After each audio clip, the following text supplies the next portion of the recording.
we will be performing hip flexion pails and rails from the supine base position. So before we set the position up, I just want to talk about the fact that the hip doesn't just flex in one zone, right? So we always think about hip flexion as going straight up, but the hip can actually flex here, here, here, here, right? So it's called a zone of hip flexion. So you want to train in the zone that you're not quite as skilled at. You may be good at flexing here, you may not be good at flexing in a more what's called abducted position. So you want to train the zones where you're less skilled so you can kind of bring them all together so you can have better hip flexion in any activity that you do, right? So we're gonna train the first one just straight up in the chest, and then we'll talk about kind of more out to the armpit, more out to the shoulder, show you kind of different positions that you can train hip flexion from depending on what your hips need. So to set the position up, we're just gonna lay on your back.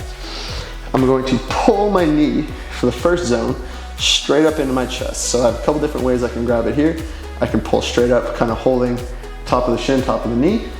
I can grab from the hamstring.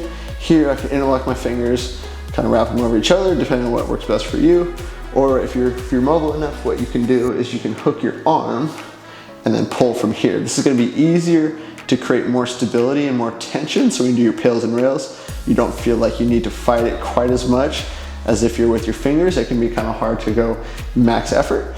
But regardless of the position that you set up in, we're gonna hang out here for about 2 minutes. So the passive stretch, we're just focusing on relaxing. Think about 4 count in, 8 count out. On the exhale, really try to relax. See if you can find some more passive hip flexion. That'll be about a 2-minute passive stretch component. My pails, I'm building up to 100% effort for the first 10 seconds, driving my foot out, right? So I'm driving into the resistance of my hand, and I'm gonna hold that max effort for another 10 seconds. From there, my rails contraction, I quickly switch directions, 100% effort. Now I'm trying to actively pull my knee, pull my leg away from the hands, right? So now I'm trying to actively pull my knee up into hip flexion as much as I can, squeezing out a max effort for 15 seconds. I will then relax, and then I could hang out here for another 30 seconds while I do, before I perform another set, or I can train knee up more towards the armpit, do a set of pails and rails here, or I could come all the way out to here, which I can now hook from there. I could hook arm here, making sure I'm not rolling open, right? So keep the body flat on the floor.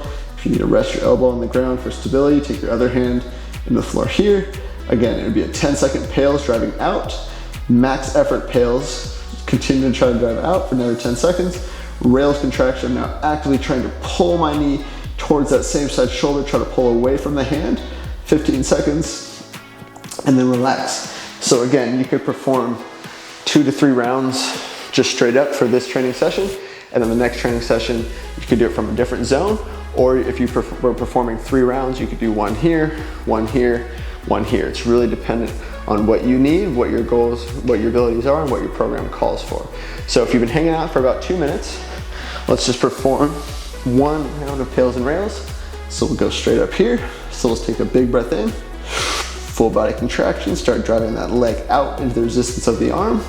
We're at 10%, 20%, we're building up to 100, 30, 40, 50, the shakes start happening, 60, 70, 80, 90, and 100% effort, 10, 9, 8, 7, don't lose any of that room, 5, 4, 3, 2, 1. Now rails, try to actively pull that knee to the chest, try to pull away from the resistance, try to pull away from the support of the arm. Let's go for another 10, 9, 8, 7, 6, 5, 4, 3, 2, 1, and relax.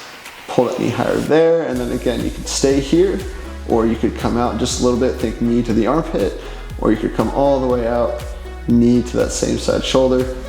You would rest for 30 seconds, then you repeat 10-second ramp up, 10-second max effort pails, and then a 15-second max effort rails. That is a supine hip flexion pails and rails.